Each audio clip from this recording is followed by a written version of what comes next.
ప్రియమైన వారలారా, ఎలా ఉన్నారు? దేవుడు చేయి విడిచిపెట్టాడండి. ప్రతిదినం ప్రార్థిస్తున్నాను, ప్రతిదినం వాక్యం చదువుతున్నాను, అయినా దేవుడు చేయి విడిచాడే అని చెబుతున్నారా?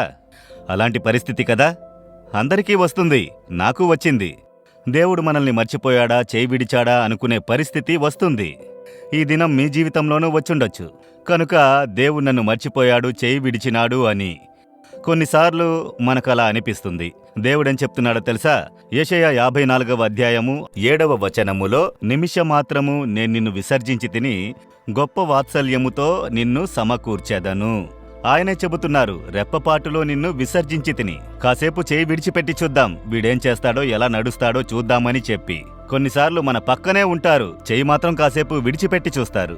అంతలోనే మనం ఏం చేస్తాం? అయ్యో, దేవుడు చేయి విడిచారు, మర్చిపోయారు అని కంగారు పడతాం.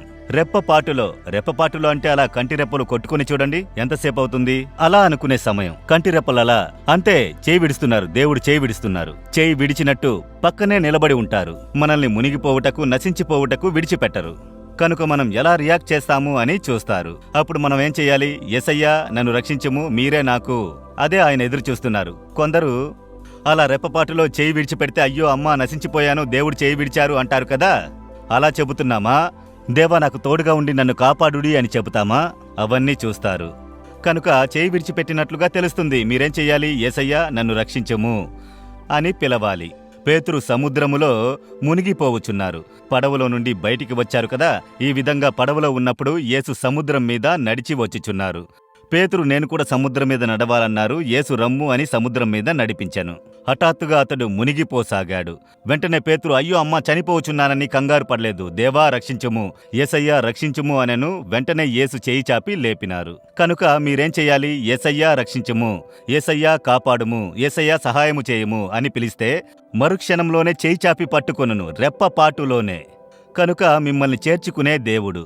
చేయి విడిచిపెట్టారు, మర్చిపోయారు అని అనుకోకండి. మిమ్మల్ని ఎలా ఆయన చేయి విడిచిపెడతారు? మిమ్మల్ని ఎలా మర్చిపోతారు? పరిస్థితులు అలా అనిపిస్తాయి. మీరు యేసయ్యా అని పిలవండి చాలు. పిలుస్తారా? యేసయ్యా నన్ను రక్షించుము, యేసయ్యా ఈ పరిస్థితుల నుండి కాపాడుము, యేసయ్యా ఈ పరిస్థితిని మార్చి ఇమ్ము. మీరు నన్ను చేయి విడిచిపెట్టలేదు, నన్ను మర్చిపోలేదు.